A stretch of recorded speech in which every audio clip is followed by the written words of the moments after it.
vamos a tener el placer de la presentación del libro del colega Claudio Díaz. Se llama Democracia, Derecho y Derecho Internacional, una nueva relación.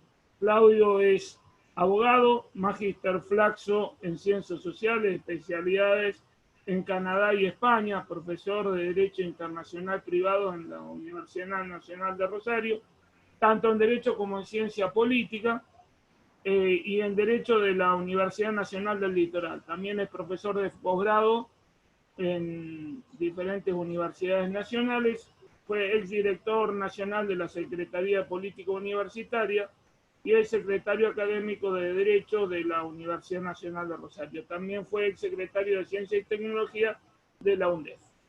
Queda con ustedes el disertante. Claudio, cuando quieras.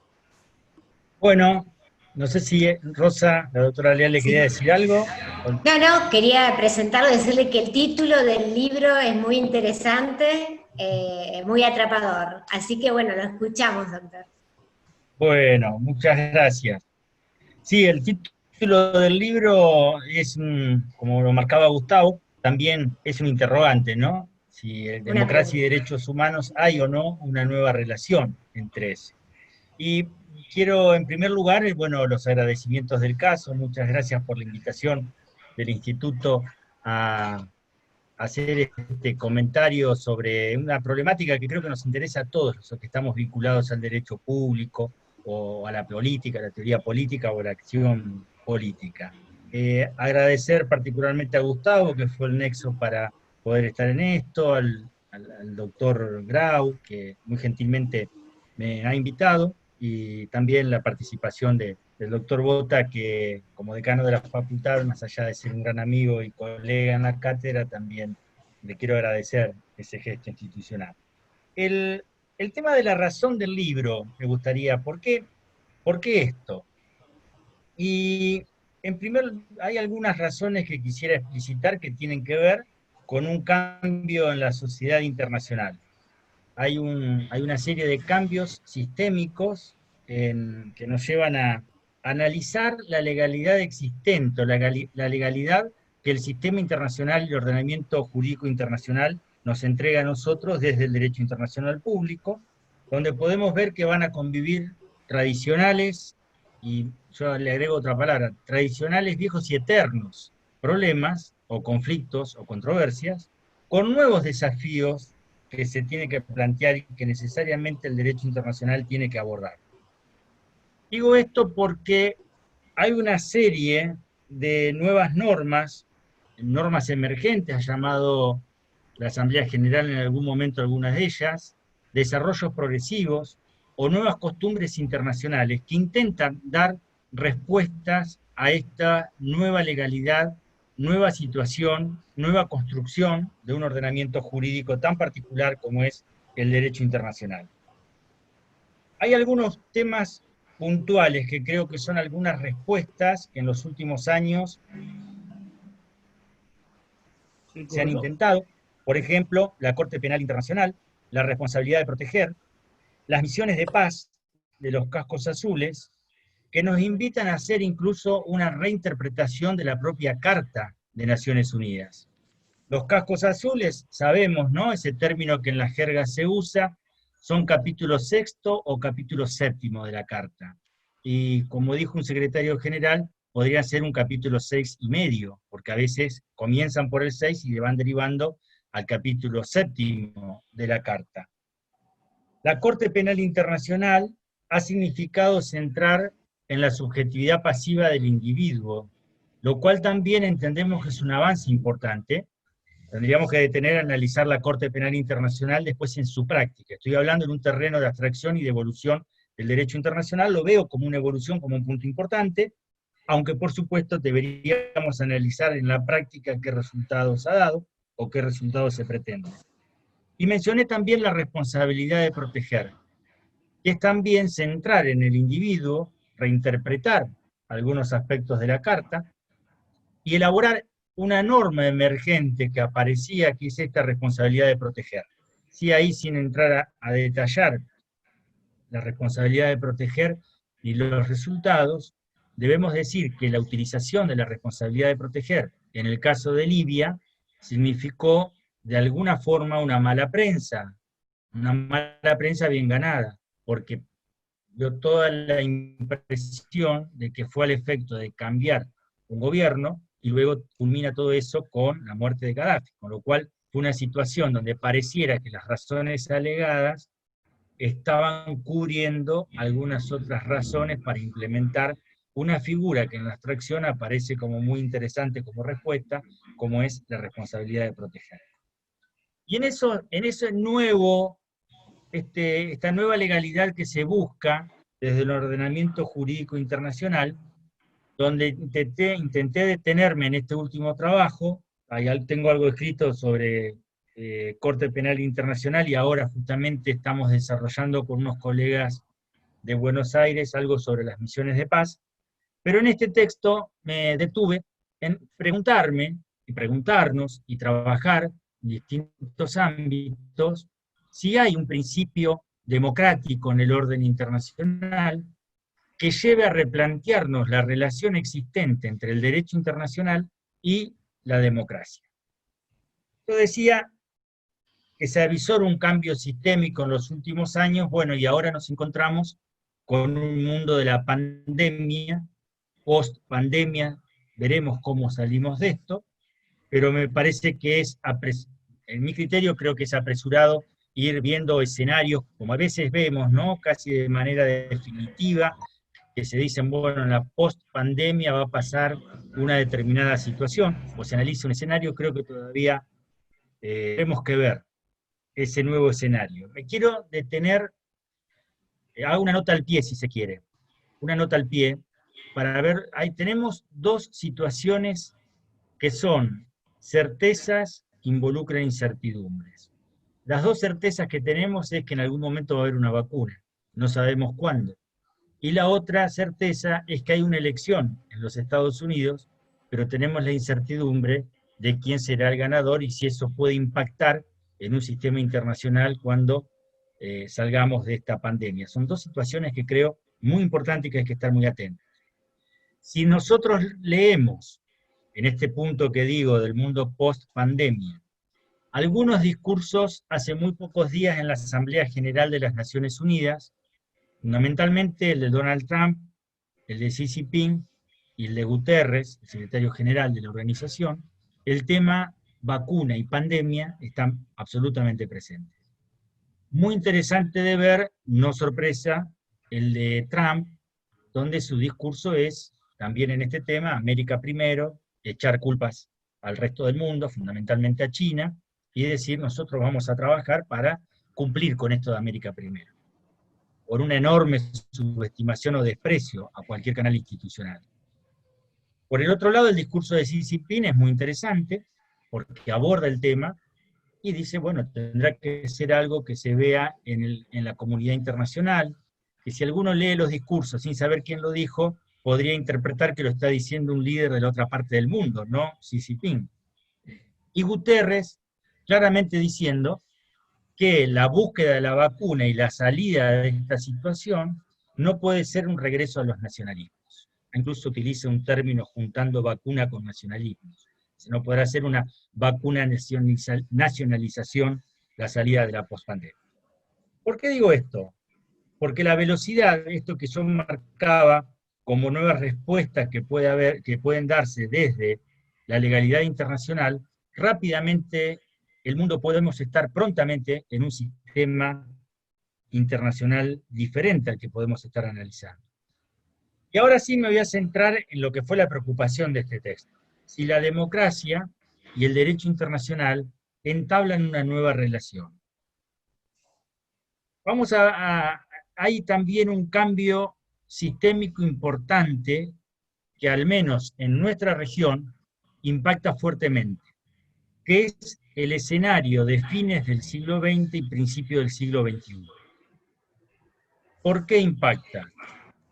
Por la finalización de la Guerra Fría, por supuesto, que hace que el tema democrático pueda aparecer con alguna fuerza superior al que aparecía en ese periodo de Guerra Fría.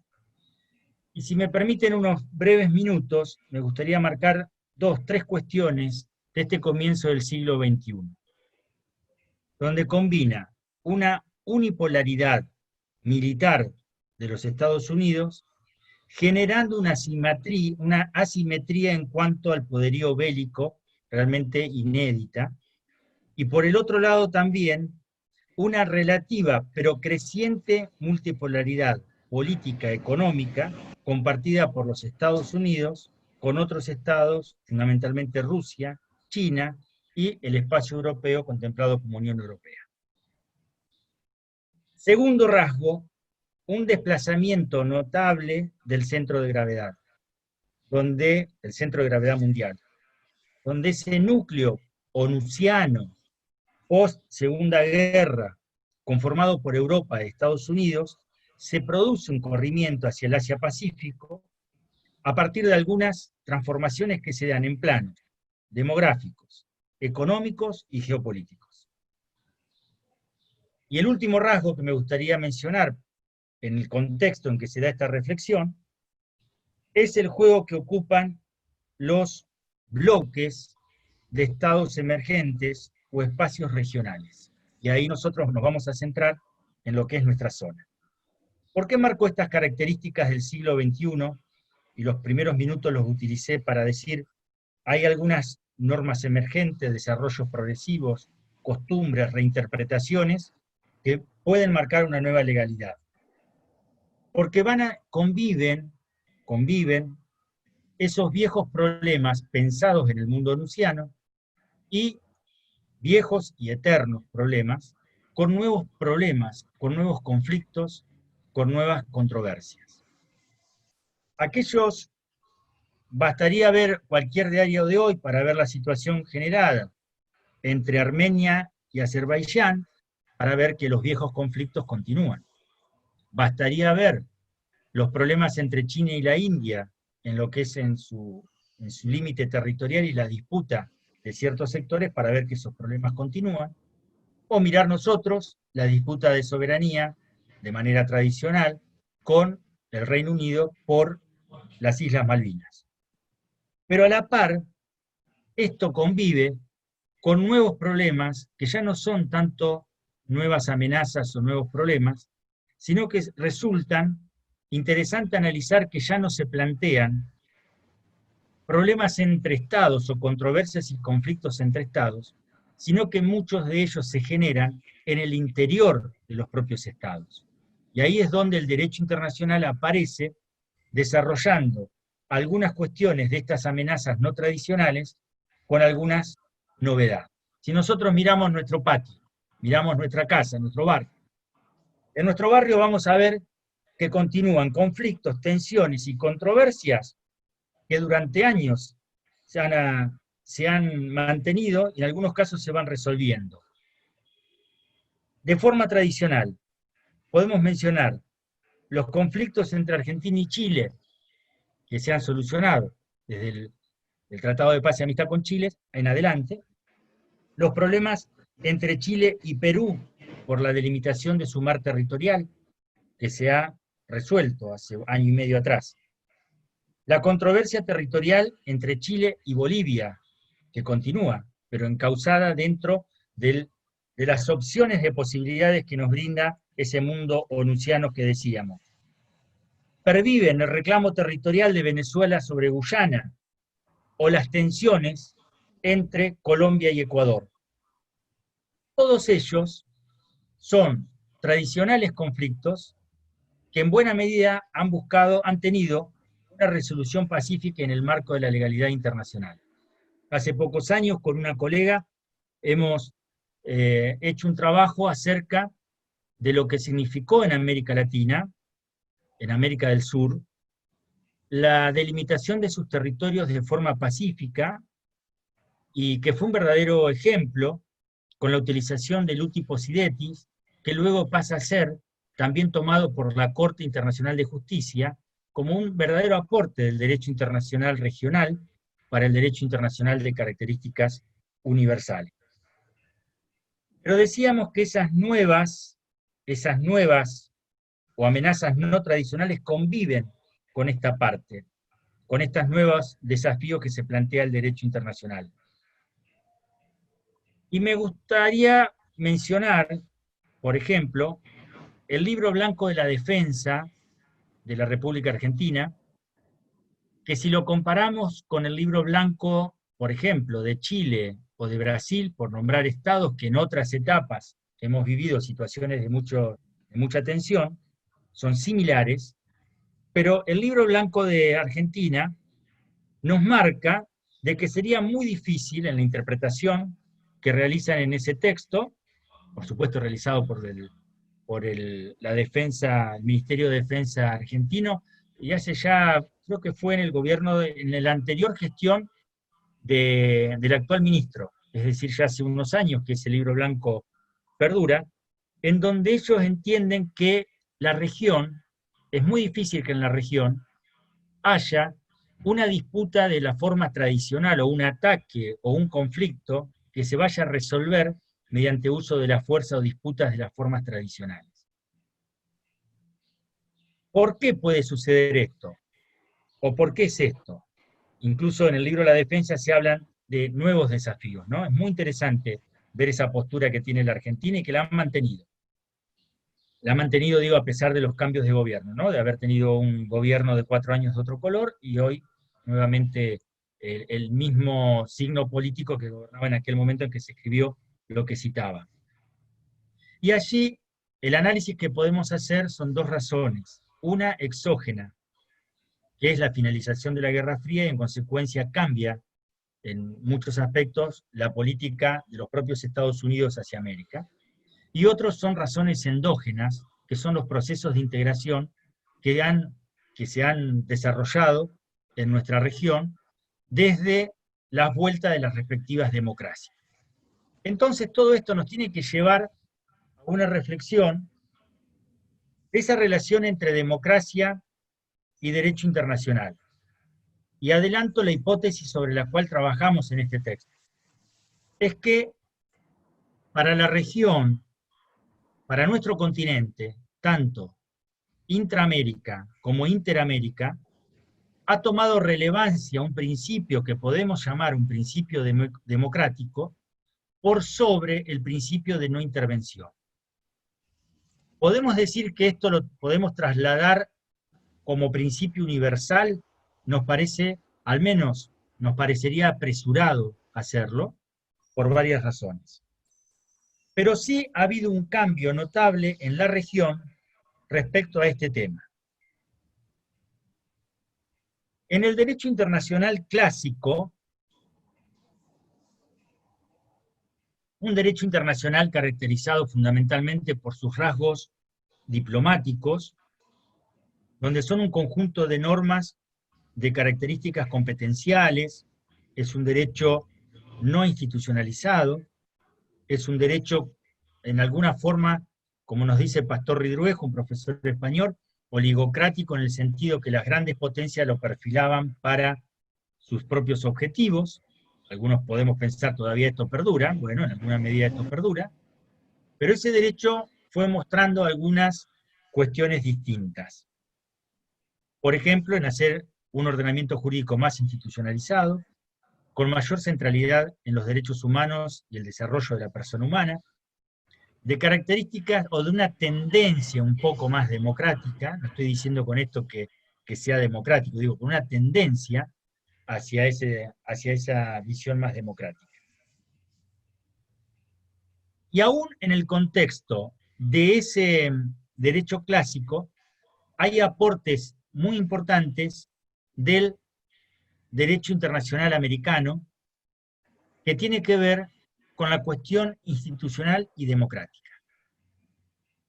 Son las llamadas teorías del desconocimiento o del no reconocimiento. Vamos a mencionar algunas de ellas y cuál es la característica que va uniendo a estas diferentes teorías. Una, la teoría de un profesor, de un diplomático ecuatoriano, Tobar, Carlos Tobar. La segunda que podemos mencionar es la de un expresidente venezolano, Bentancur. y la de Rodríguez Larreta, diplomático uruguayo, que plantean en esencia, hay otras teorías también, pero fundamentalmente estas tres, lo que plantean es que si hay un gobierno que surge por un golpe de Estado, o hay un gobierno que surge de una forma no establecida por la Constitución Nacional, esos gobiernos tienen que ser desconocidos por el resto. Eso es cuando, ¿viste? Cuando te dicen hasta acá llegamos, te ponen una bomba de ese tipo como puso en mí, Rosa. Decimos, entonces, estas teorías, lo que marcan es eso, cuando hay un gobierno de facto, porque no se sigue la tradición constitucional o institucional, hay que generar el no reconocimiento de ese gobierno. Tanto Tobar, como Rodríguez Larreta, como Bentancur señalan estas cuestiones en un contexto donde el derecho internacional marcaba otra cosa. El derecho internacional, podemos citar un autor clásico, que escribió un libro muy interesante, que es Ferdros, por supuesto en algún aspecto desactualizado porque lo escribió hace varios años, muchos años, pero Ferdros, por ejemplo, decía que al derecho internacional no le interesa si quien gobierna es una junta, es un grupo de personas, y llega a decir o una persona, con tal que tenga el control efectivo de ese Estado y que cumpla con sus obligaciones internacionales. Con lo cual, no hay para nada ningún reconocimiento de un gobierno de jure o de facto, es indistinto para esta posición del derecho internacional clásica, que podemos leer en Ferdros, pero que también fue desarrollada por Lauterpacht, y Lauterpacht justamente le llama teoría de la efectividad, que en alguna medida fue lo que imperó en ese derecho internacional de esa época. Pero decimos que no obstante esto, esas teorías del desconocimiento en América Latina marcaban una contraposición en el mismo momento con esas teorías donde el derecho internacional no debía inmiscuirse en absoluto en el derecho interno en la medida que haya un control efectivo de esta situación. Ahora bien, si rastreamos en nuestro continente, nos encontramos con estas posiciones. Y también debemos decir que el presidente Wilson de los Estados Unidos toma a la doctrina Tobar y se firman tratados en Centroamérica, en los países de Centroamérica, que tuvieron una vigencia interesante durante algunos años. Pero sucede que el peso que tuvo la realidad fue dejando de lado estas teorías, a tal punto que Venezuela, con el presidente Bentancur, en aquel momento queda rodeado de gobiernos dictatoriales en la década del 60 en nuestro continente, por lo tanto, él podía no reconocerlo a los otros, pero era el único, el resto sí se reconocía entre ellos. Entonces se produce esta situación lamentable en nuestro continente. ¿Y por qué menciono estas teorías y las desarrollo con algún detalle mayor en el libro? Porque entiendo que en esas teorías de Tobar, de Bentancur, de Rodríguez Larreta, encontramos los antecedentes de lo que luego son la resolución 1080 de la OEA, la Carta Democrática de la OEA, y también los procesos de integración en el Cono Sur, que fueron Mercosur y la UNASUR, y más allá de esto, CELAC, que también incorpora a los estados del Caribe y de Centroamérica. Esta reformulación de la OEA, este cambio de visión de la OEA, por la 1080 y por la Carta Democrática, es en la década de los 90. No es casualidad.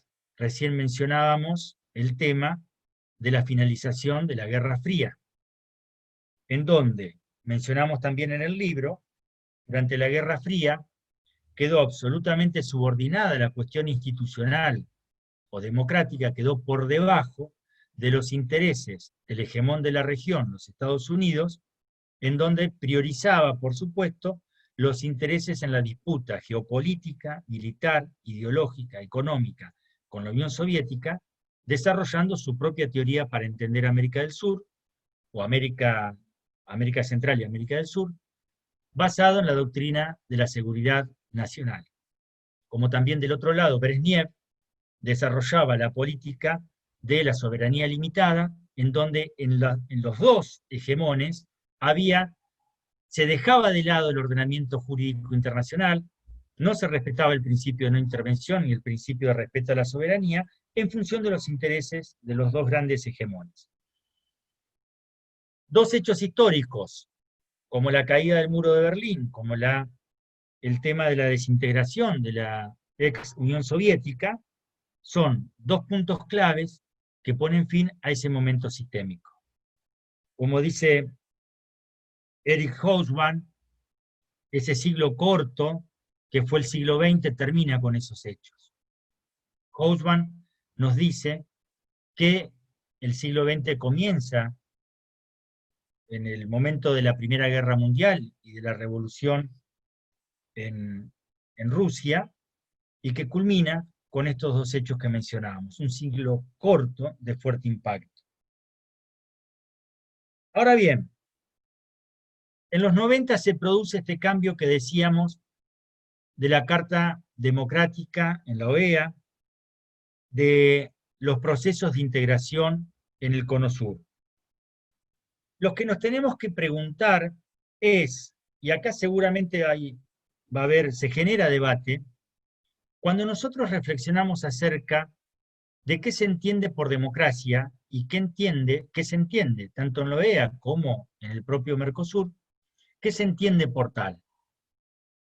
Revisando, nosotros nos vamos a encontrar que el concepto de democracia de OEA es muy similar a lo que Robert Dahl, en un texto clave para la teoría política, llamado Poliarquía, entiende como tal.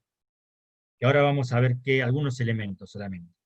O que nuestro gran Guillermo O'Donnell, tal vez uno de los politólogos más notables que ha dado el continente, que desarrolló toda su tarea hasta su muerte hace pocos años en la Universidad de Notre Dame en los Estados Unidos, y en otras universidades también, pero fundamentalmente en los Estados Unidos, Guillermo O'Donnell nos habla de una democracia minimalista, pero no lo dice en forma peyorativa. Dice, es ese estándar mínimo que tenemos que tener en cuenta para ver si no hay o no democracia en un determinado estado.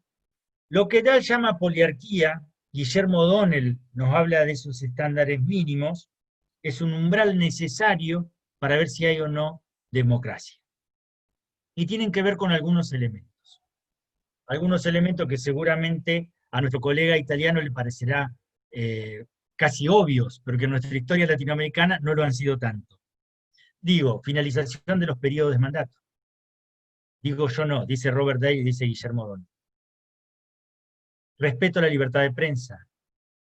Respeto a la libertad de asociación. El libre juego de los partidos políticos. La división de poderes. Un poder judicial independiente. Son cuestiones mínimas que tratan, no es que se pusieron de acuerdo, de la lectura de los textos de uno y otro autor, y de compararlo con el texto de la OEA, es ese umbral mínimo el que se dice, si hay esto, hay democracia, y volviendo a O'Donnell, a partir de ahí podemos ver los distintos niveles de las calidades de las democracias que podemos encontrar. En los procesos, ahí la OEA. Y decíamos también que en el mundo intraamérica, Mercosur y UNASUR fueron dos aportes importantes. Quiero decir que desde el punto de vista político y en el tema que estamos hablando, ¿no? Derecho internacional y democracia. Mercosur, hoy hay que rediscutirlo, hay que ver qué se hace con el Mercosur, etcétera, etcétera. Pero nació en los 90, simplemente, y si vemos el Tratado de Asunción, simplemente como un proceso de integración a tono con lo que era la economía de aquellos momentos. Si leemos el Tratado de Asunción, no vamos a encontrar nada de esta cuestión democrática. Los presidentes que lo firman en aquel momento, reitero, creo que en consonancia con un clima de época, sí hablan de intercambio de bienes, libre comercio, etcétera, que no deja de ser un punto importante, pero no tratan la cuestión más política o democrática. Los dos protocolos que completan ese andamiaje jurídico del Mercosur, como es Europreto y Olivos, tampoco hablan mucho, sino que van a ser las resoluciones que emiten, o las declaraciones que emiten las reuniones de presidentes, los que sí van a marcar la pauta del tema democrático, diciendo claramente que si no se está en un sistema democrático no se puede ser parte del Mercosur.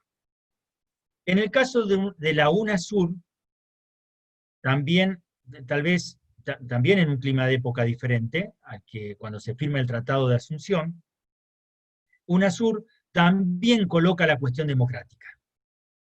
Y tanto Mercosur como la UNASUR entendemos que fueron instrumentos importantes en afianzar los procesos democráticos en América Latina.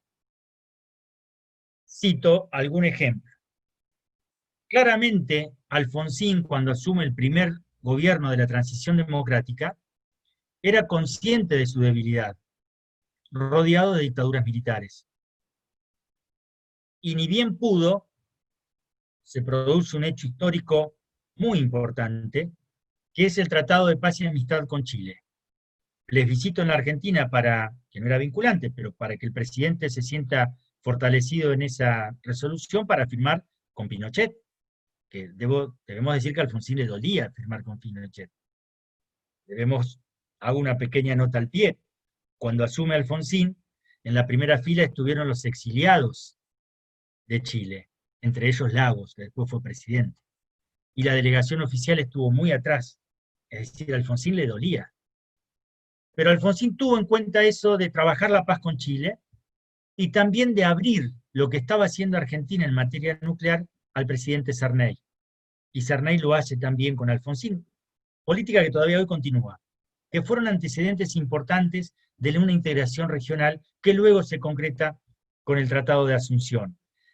Pero era consciente esa primer democracia que si no se afianzaba la democracia en la región, era improbable que Argentina pudiese continuar con ese sistema democrático. En el caso de Mercosur, sabemos que cronológicamente fue posterior, pero también hubo allí resoluciones importantes de algunos y aportes importantes de conflictos, por ejemplo, en el gravísimo conflicto generado entre Ecuador y Colombia, fue solucionado en el marco de UNASUR, donde debemos reconocer el expresidente en ese momento, Néstor Kirchner, jugó un papel relevante en la solución de ese conflicto. Entonces, los dos generan una situación importante, y Gustavo acá pone la situación de Perú, exactamente, donde también se dio, que se realizó la reunión en Buenos Aires, y donde debemos resaltar esto. Presidentes de distintas visiones políticas e ideológicas firmaron todos en apoyo a lo que estaba a la democracia en Perú, desde Correa a Piñera, lo cual es interesante de tener en cuenta porque justamente se priorizó lo institucional sobre diferencias políticas e ideológicas que podían existir. Dicho esto, decimos que se analiza en el libro el intento de golpe a Guasmosy en el Paraguay. Tratamos de fundamentar por qué elegimos ese caso para analizarlo, y es por dos razones. La primera, porque es muy particular cómo se conforma el sistema político paraguayo. Marca una diferencia de lo que fue el resto, tanto de Brasil, de Argentina, de Chile, de Uruguay. Una gran diferencia. ¿Por qué? Porque nunca estuvo presente lo que sí estuvo presente en las constituciones nacionales del resto del continente, un elemento liberal, no lo digo peyorativamente, liberal en el sentido de respeto republicano, democrático, que aparecía en las otras constituciones. ¿Cómo se fue dando ese sistema político paraguayo? Fue diferente. Esa es una razón interesante a tener en cuenta. Y el otro, porque fue el último intento de golpe de Estado de características tradicionales. Es decir, un jefe militar muy fuerte como Lino Oviedo, tratando de golpear a un gobierno. No para ser él, quería poner otro candidato a presidente, pero ese elemento de Fuerzas Armadas, claramente vinculadas como actores políticos, el de Paraguay me pareció un ejemplo interesante, que retrasaba lo que nosotros denominamos, un colega destacado profesor de nuestra universidad, me refiero a Hugo Quiroga, cuando habla de un sistema político pretoriano. En Uruguay se retarda el cierre del sistema político pretoriano con este intento de golpe. Entonces esas son las dos razones de por qué tomar el caso de Paraguay. Y por el otro lado, el papel rápido que jugó la OEA y Mercosur fueron determinantes, no digo la única causa, porque también el pueblo paraguayo jugó en esta situación para defender una institucionalidad muy precaria, pero defenderla, pero tanto la OEA como Mercosur jugaron un rol relevante en poder sostener a ese proceso democrático tan particular como el sistema paraguayo. En la conclusión, pero no el cierre, la pregunta que nos hacíamos al principio, en este nuevo sistema internacional, en este momento que estamos viviendo, desde finales del siglo XX y los 20 años del siglo XXI, ¿podemos hablar de un principio democrático en el orden americano? Y entendemos que sí, que se puede hablar de un principio democrático, y entiendo que es una forma de agrietar, de horadar el principio cerrado de defensa del principio de no intervención. Horada esa soberanía cerrada que en muchos casos sirvió como ejemplo o como paraguas para proteger violaciones a los derechos humanos. La segunda cuestión importante para decir que sí es que la vinculación entre gobiernos democráticos y derechos humanos es muy fuerte, a tal punto que hay corrientes de autores que dicen que es el único sistema en el cual se puede hacer efectivamente una protección de los derechos humanos. Y culmino con esto para dejar paso a preguntas o críticas o intercambios. Hay nuevos, por eso digo a modo de conclusión y no de cierre, hay nuevos desafíos para la región para afianzar sus democracias. El primero, la enorme desigualdad y la enorme pobreza de nuestros países. Un viejo escrito de Jorge Sábato, allí junto con Dante Caputo, que recordaba el otro día, digo viejo escrito porque era de los 80, donde la pregunta que se hacían, ¿cuánta pobreza aguanta la democracia? Entonces esa es una primera cuestión grave que las democracias deben solucionar. O para citar a un italiano, a Bobbio, esas cuentas pendientes de la democracia que quedan, ¿no? Entonces, la primera cuestión, la cuestión de la pobreza y la desigualdad. Y segundo, volviendo a O'Donnell, las muertes lentas que se pueden producir de las democracias. Ya no una muerte súbita, como el tradicional golpe de Estado, sino muertes lentas de las democracias. Y aparecen en esto, que no está tratado en el libro, pero aparecen nuevos desafíos para poder entender, en el marco de lo que nos brinda OEA y los procesos de integración, entender, comprender, criticar procesos como el de Dilma Rousseff y la culminación de su mandato, el de Evo Morales, o la situación actual que se vive en Venezuela, donde el informe Bachelet, que tuvo mucha resonancia en estos días en nuestro país, conforman elementos importantes donde vemos que son situaciones internas, pero que el derecho internacional, los organismos internacionales, sea intraamérica o interamérica, juegan un papel relevante. En este sentido, creo que queda una buena línea de análisis para posteriormente a este primer trabajo, que es poder debatir esas visiones kelsenianas de jus globalismo, los debates que el propio Eric Hobsbawm nos propone poco tiempo antes de su muerte, desde la historia, pero que escribe sobre los aportes que puede hacer el derecho internacional a los derechos humanos y a la democracia, o el propio Habermas también, cuando habla sobre estos temas. O, habiendo un italiano, no podemos dejar de citar a Danilo Solo y sus trabajos realizados justamente en su visión del ius globalismo.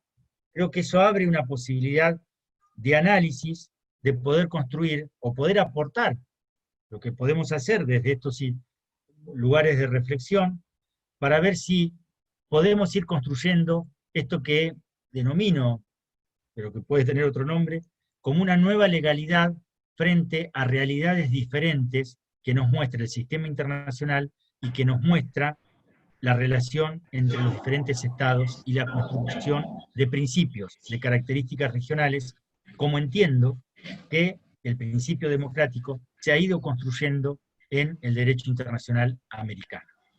Si les parece, yo dejo acá, ya hablé bastante sobre esto y quedo abierto a las preguntas, críticas o dudas compartidas, ¿no? Gracias, Rosa. No, por favor. Acá César comentaba que, por lo que vos estabas comentando de lo sucedido en Paraguay y Perú, bueno, comparable con Honduras, cuando a Zelaya lo derrocaron y ahí no pudo, a lo mejor UNASUR y todo, si bien se mostró, digamos, apoyándolo, no pudo sostener, no se pudo sostener el gobierno. Así es. Eso lo digo yo, no lo dice César. César no, pero ha sido así. Sí, sí, eso comparto. Claro. A ver, por ahí quiero ser claro, esto que uno escribe o reflexiona, lo hace con enormes dudas, ¿no? Con enormes dudas. Claro. Porque no es una respuesta tajante por un sí o por un no. Es decir, sí hay un principio democrático, entonces pareciera que vivimos en un mundo ideal. No es eso. Son avances y retrocesos. En el derecho internacional muchas veces quedan más evidenciados que en los derechos internos, esos avances y esos retrocesos. Pero creo que sí hubo una tendencia muy interesante, reitero, por factores también exógenos y elementos endógenos, que llevaron a un afianzamiento de los sistemas democráticos, al menos desde este umbral que hablaba. A partir de allí, por supuesto que hay enormes desafíos. Pero ese umbral creo que está consagrado, y aun cuando intentan violarlo, intentan justificarlo desde el propio derecho internacional, ¿no? Pero sí, en el caso que marca César y que hace referencia a Rosa, ahí no se pudo. En otros casos sí se pudo. Y te doy una vuelta de tuerca, muy, muy buena la exposición, estimado Choco, la verdad que muy, muy ilustrativo y ha mostrado toda una erudición y un conocimiento del derecho internacional realmente muy, muy importante y que nos enorgullece como rosarinos, ¿no? Gracias, César. Pero volviendo al tema de Honduras, voy a un precedente bastante anterior, que del año 1990, en donde sí hubo una intervención directa de Estados Unidos en Panamá, cuando fue el tema de Noriega, ¿no? En donde, bueno, hicieron un jurar a Endara directamente en un cuartel militar norteamericano como presidente, y rápidamente, bueno, el bloque latinoamericano en aquel momento estaba muy en sintonía con Estados Unidos y rápidamente lo ratificaron a Endara. Eso me hace acordar más bien a intervención tipo Libia, como la que mencionaste, por eso cuando vos mencionaste Libia, pensé en el ejemplo de Panamá, que es bastante parecido, ¿no? Un dictador, un presidente, digamos, no democrático, entonces era necesario sacarlo, y bueno, usaron ese ejemplo. La pregunta es, ¿corremos riesgo de que se vuelva a ese esquema, digamos, de Libia o de Panamá? Bueno, concretamente en el tema de Venezuela, ¿no? Que es, digamos, el país que más cerca está. Yo no veo una intervención norteamericana para sacarla a Áñez, ¿no?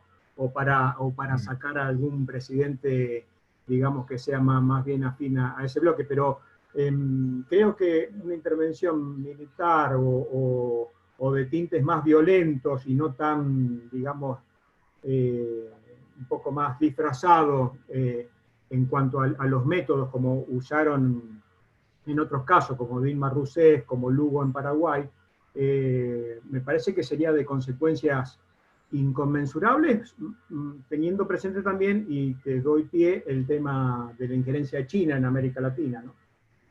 Bien. Yo creo que el riesgo de intervenciones directas de los Estados Unidos, justamente por esto que marcábamos como una evolución, sería muy difícil. ¿Esto quiere decir que Estados Unidos se ha convertido en más democrático, más respetuoso, más institucional? No lo sabemos.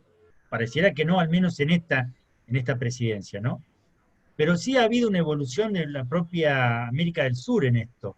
Por eso mencionaba los factores como UNASUR y el Mercosur, que son muy importantes desde este aspecto político. Y creo que hay que reformularlo. Bueno, el UNASUR hoy está inexistente, lamentablemente, porque podría haber servido.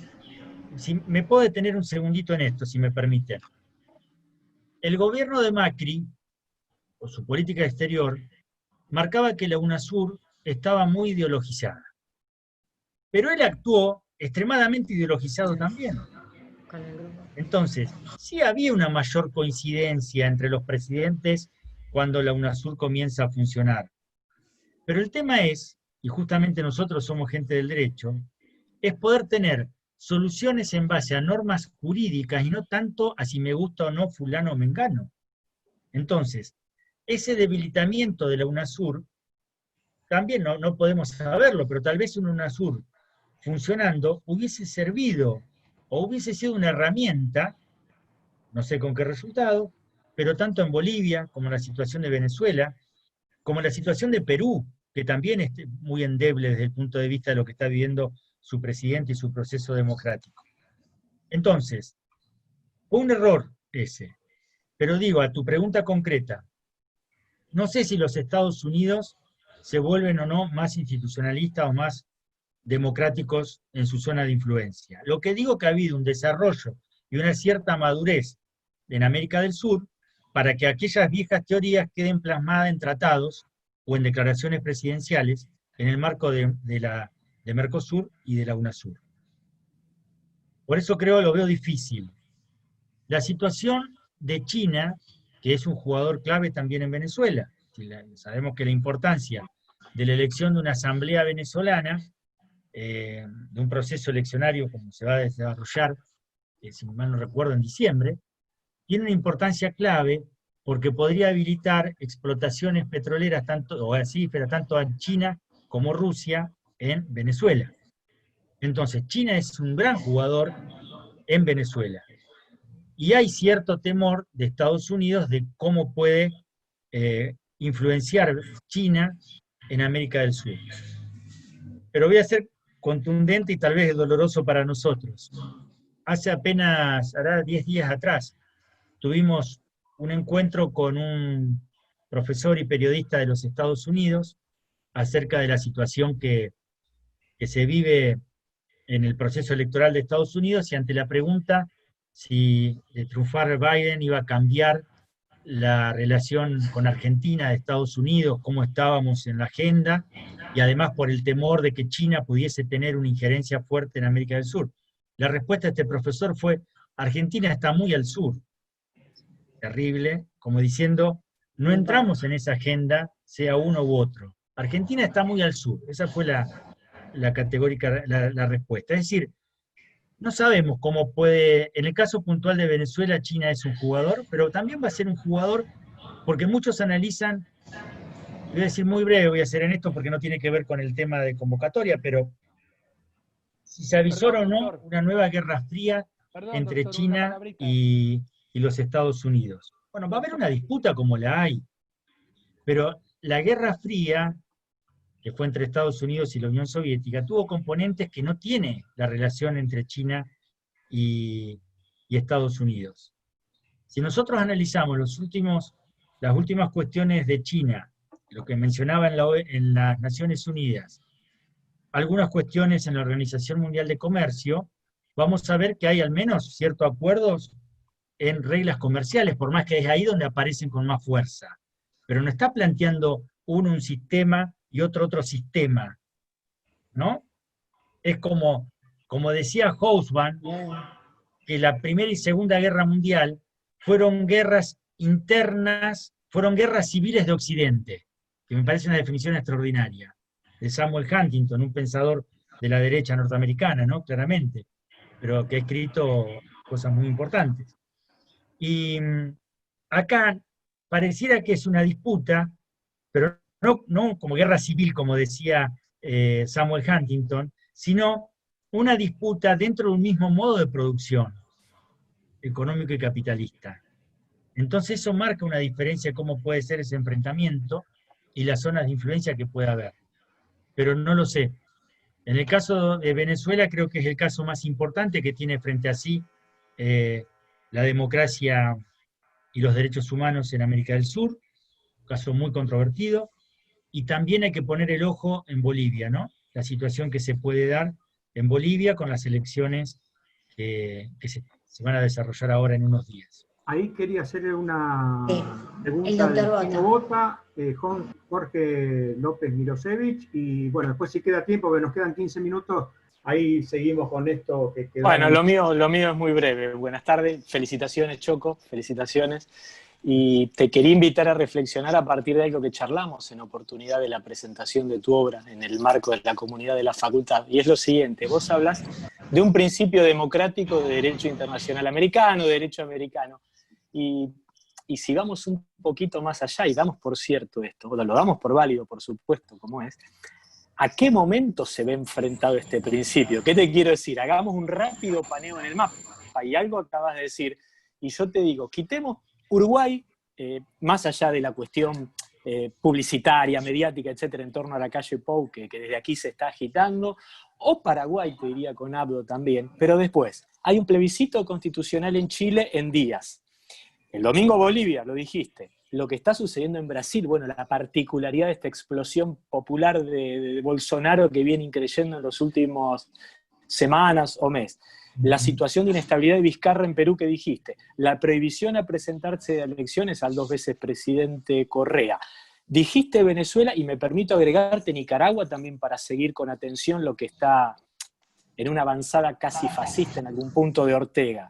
La situación de López Obrador y los coletazos o ramalazos que podamos sufrir, por más que estemos fuera de esa agenda de lo que pase entre Biden y Trump. Es decir, ese principio, si superamos de aquí a fin de año, debe ser fuerte, ¿no? Claro. Sí, Hernán, yo coincido, creo que no es el mejor de los momentos. No es los 80, donde hubo una oleada de transiciones democráticas en América del Sur. Es un momento de mucha tensión.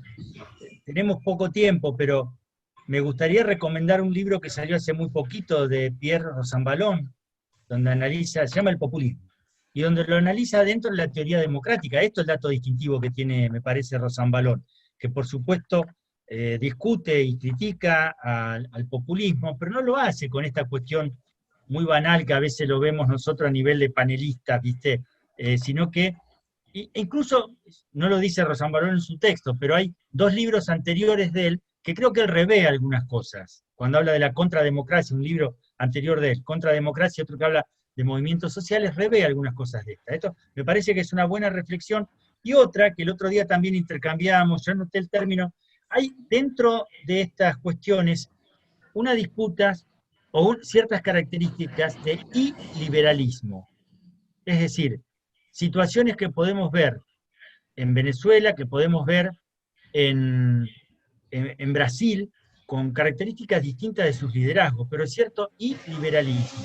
Y lo podemos ver en Europa también, porque la situación de Hungría y de Polonia, también hay una política de sus líderes de rechazo a esa concepción, cuando digo de iliberalismo, de esta cuestión de división de poderes, de no avasallamiento de los poderes, de poder judicial independiente. Y no estoy hablando, identificando al populismo con una corriente tradicional argentina, no, estoy diciendo, analizándolo como categoría de análisis político. Concuerdo, Hernán, con vos, de que no es el momento más optimista para esto. Y lo hablamos también, vos lo marcabas el otro día, en la presentación, Hernán, que es un momento de pocos consensos, pareciera, ¿no? Y la democracia y lo institucional requiere de consensos. Vuelvo a lo que decía, por eso es importante ciertos marcos y tratados internacionales, como todo lo que es el plexo normativo del Mercosur y la OEA para ese umbral mínimo. De ahí vemos cómo podemos preservarlo. Pero no estamos en el mejor momento, eso es así. Bueno, Jorge, si querías preguntar algo. Uy, se me fue. Sí, gracias. Mira, no, es un Ay, ¿qué pasó? comentario tan puntual que me da un poquito de pudor de hacerlo, pero bueno, el doctor recién mencionó que cuando le comentaban sobre la agenda de América Latina, esta persona había dicho que Argentina quedaba un poco demasiado lejos. ¿Así fue más o menos la frase? Queda muy al sur, dijo. Era muy al sur, claro. Bueno, yo creo que en realidad el paradigma del siglo XXI gira en torno a las Malvinas, porque ya se sabe que Groenlandia está en la esfera de poder de los Estados Unidos compartido con Rusia. Y lo que queda todavía por discutir es el tema de la Antártida, que no está tan lejos de discutirse, pero sí cerca de resolverse.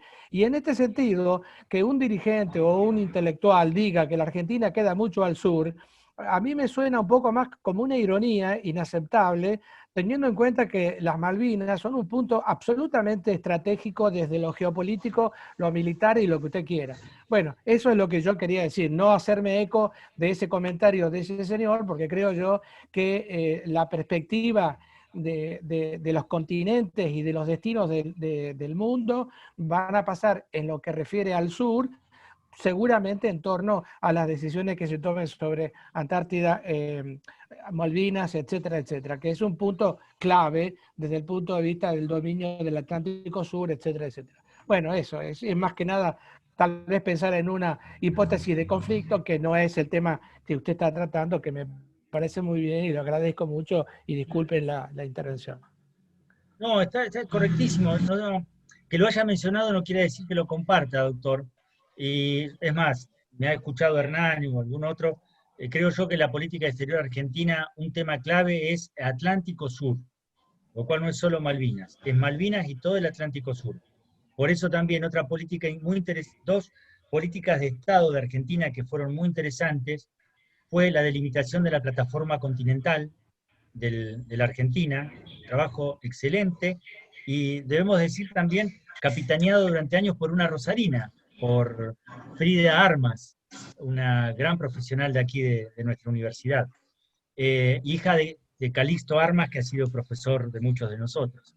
Entonces, ese es un tema muy interesante. Y el otro tema, que también se está afianzando y ojalá continúe, es el proyecto Pampa Azul, en el Atlántico Sur. Y usted marcaba Malvinas y marcaba la Antártida. Y claro, es un tema clave. Voy a citar dos cosas nomás. Uno, ¿por qué el Reino Unido tiene la cantidad de soldados, de militares con tecnología de primer nivel en las Malvinas? ¿Porque teme un ataque de Argentina? No. Evidentemente porque es una suerte de paredón de Argentina en sus reclamos antárticos, que en una porción está discutida justamente con el Reino Unido. Concuerdo totalmente, y además podríamos seguir revisando desarrollos que tienen Fuerzas Armadas de Estados Unidos con convenios con distintas Fuerzas Armadas de América del Sur, con lo cual no es que no le interese, que no es que estamos fuera de la agenda porque estemos muy al sur. Tal vez no es la prioridad, pero que hay agenda para América del Sur, la hay. Y con usted comparto absolutamente el tema de la importancia del Atlántico Sur y del Tratado de la Antártida. Los tratados se cumplen hasta que dejan de cumplirse. Y cuidado porque también ahí puede haber un foco de conflicto importante y que hace a los intereses de la Argentina, ¿no? Entonces, por eso, plataforma continental, Malvinas, control de nuestro espacio en esto que denominamos Pampa Azul, en el mar, en el Atlántico Sur, y Tratado Antártico son puntos clave de la política exterior. Solamente una cosa más, si usted me permite, doctor, sí, y el anfitrión también, gracias César, que es la necesidad de desarrollar la Armada Argentina. Nosotros nosotros tenemos un litoral atlántico de cerca de 5.000 kilómetros que está absolutamente desierto en términos relativos de lo que es el desarrollo de la Armada brasileña o de la Armada chilena, que son dos prepotencias del Cono Sur, con una capacidad y una potencia de armamento, pero infinitamente superior a la que nosotros tenemos. Y parece mentira que, por un lado, el interés económico que habría en explotar todas esas costas y esas riquezas que justamente la plataforma continental que se ha obtenido de 200 millas permite la explotación de todas esas riquezas naturales, esos recursos del mar. Y los tenemos ahí para que lleven los vietnamitas, los japoneses, los chinos, los que quieran meter los barcos en ahí. Bueno, entonces me parece que es un déficit y muy importante. Ojalá estuviera el ministro de Defensa de la Nación cerca para decirle, por favor, haga un desarrollo de la Armada Nacional, cree astilleros, abra las oportunidades al sector privado para que se construyan 100, 200 puertos y se desarrolle una economía de la industria pesquera nacional y una protección de las Fuerzas Armadas de la Argentina en ese sentido. También me acuerdo, mire, vengo de ser secretario de Ciencia y Tecnología de la Universidad de la Defensa Nacional, hasta el mes de febrero ocupé esa responsabilidad. Y uno de los proyectos de investigación que más impulso dimos fue no vinculado al mar, vinculado al aire, pero se puede replicar exactamente igual para la Armada, es el impacto en la producción que tendría el desarrollo de las aeronaves que se utilizan para que nuestros alumnos se gradúen de pilotos, aquí en Córdoba. El impacto que un proyecto de investigación que terminó en un libro, realmente muy interesante, que tendría en el sur santafesino y sur cordobés el impacto económico del desarrollo de esas herramientas. Y esa matriz se puede aplicar también al tema de la Armada, con el agravante de que no damos abasto para controlar nuestro espacio, nuestro mar continental y mucho menos nuestra zona económica exclusiva. No se da abasto. Francisco, ya estamos... nos quedamos poco tiempo. Nos estamos quedando con poco tiempo, quedan 3 minutos. Bueno, así que... El tiempo es tirano, como dirían en televisión, no es porque no me he quedado con ganas de preguntar o hacer algún aporte, pero bueno, la importancia del libro presentado así lo indica, el nivel del disertante también y de las intervenciones, además está decir que es importantísimo para el instituto, bueno, y seguramente nos encontraremos en otra oportunidad. No sé vos, Rosa, si querías decir algo. Quería felicitar al disertante y, bueno, el libro evidentemente es muy bueno y hay que leerlo. Vamos a leerlo. Primero hay que comprarlo, ¿no, Choco? Primero hay que comprarlo. ¿Dónde la editorial me mata? ¿Dónde está disponible? Ahí está, ¿cómo limpio, Choco, para que pase el chivo? O el mismo autor. ¿Dónde está disponible el libro? Editorial Laborde. Bueno, en tiempos de pandemia solo hay en la editorial, de calle 3 de febrero al 1000, después se va a estar en otros lugares también, pero ahora en la editorial. También se puede googlear y te lo envían a tu casa. Está bien. Bueno, muy bien, entonces felicitaciones. Yo voy a proponer un aplauso para el orador. No, para todos, muy bien. Bueno, muchísimas gracias por la invitación. Muchas gracias. Nos vemos en la próxima, gente. Hasta luego. Nos vemos. Saludos. Hasta pronto. Chao, hasta luego.